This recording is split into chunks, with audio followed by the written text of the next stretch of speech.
Hi, my Bravo Daycare families. I had a scare yesterday that I wanted to tell you about because it gave us a practice run of COVID. We had a teacher call and tell us that she had just tested positive for COVID. Now, let me skip to the end of this story so you don't get worried. 3 hours later, the teacher called us back and said the doctor's office had messed up and just contacted her and they had read the results wrong. She was in fact negative.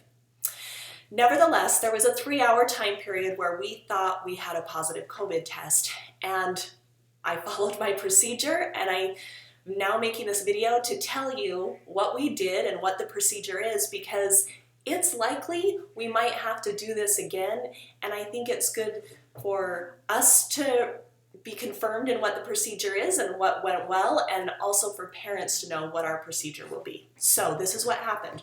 We were notified by the teacher. The teacher had not been in the entire week. We were notified on a Thursday yesterday. She had not been in all week. We looked at the last time she was in on Friday. She was in a classroom with 4 kiddos. Because we don't blend and send, there wasn't a lot of mixture with kids, so it was very low contact. We were happy about that. So I looked at that first, found that out. My first phone call was to the health department.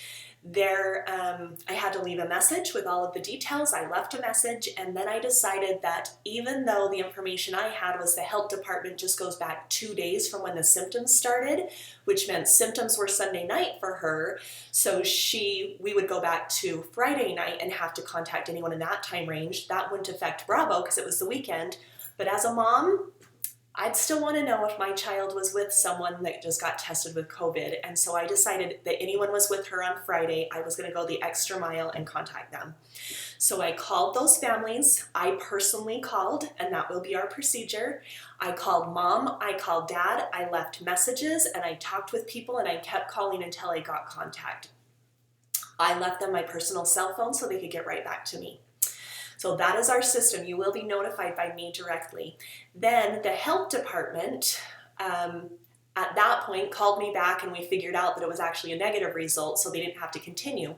But they gave me some great information on what would happen if this was really was a positive test, what would continue on after this. So they said we have done an excellent job at understanding who has been touched and who has had contact. They were really impressed that we had already gone back and found out that it was Friday. They confirmed that they wouldn't have contacted any of the parents because it wouldn't to them be considered a contact because the symptoms didn't start till Sunday night. So nevertheless, they said it was great that I contacted the parents. Had the symptoms started sooner, say Saturday, then they would have contacted all of the parents. The health department would have called the parents, in addition to my call, and would have told them, hey, your child is what we consider a contact of COVID, and they have had possible contact, and we need you to quarantine for 2 weeks. So if that would have happened in those families, the health department would have told them that. That child would have need to have been quarantined for 2 weeks. Of course, Bravo would not be charging you any tuition during this time. That, I hope, is just a given in people's mind. And then the teachers, anyone who had contact with that teacher as well, who gave like a lunch break or something, would also be quarantined. And then they would be watched by that health department to see if they had any symptoms. Now, they also gave me some other information that I thought was really awesome. First of all, there are multiple daycares that have had COVID cases already. I'm glad Bravo's not one of them, but it doesn't mean we won't be in the future. We're trying, but it is 1,000 times smaller than a piece of sand, this virus, and so it is possible, and I think we all realize that. So the health department did tell me something interesting, though, that in all of the cases that they've seen in child cares, the teacher that was testing positive, they quarantined the student she'd been with as well as her family members, and the only people that came down with it were a couple of the family members that she lived with. There has not been a case in the Davis, Weber and Morgan, and the Davis Health Department districts that a child care has had a positive test with a teacher that any of the students have gotten it. And I think that just attests to child cares are trying really hard. This 9-to-1 ratio is making a difference. We are bleaching like crazy. We are even cleaning the outside playgrounds. We are cleaning door handles multiple times a day.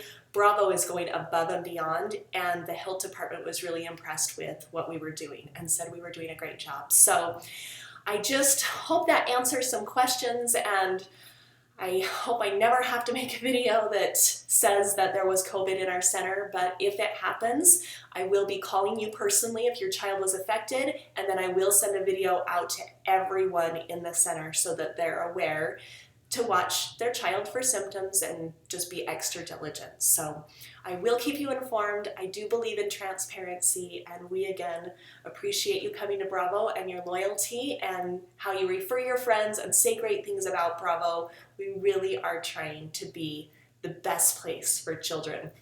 We love our jobs and we love your kids, so thank you for being part of Bravo.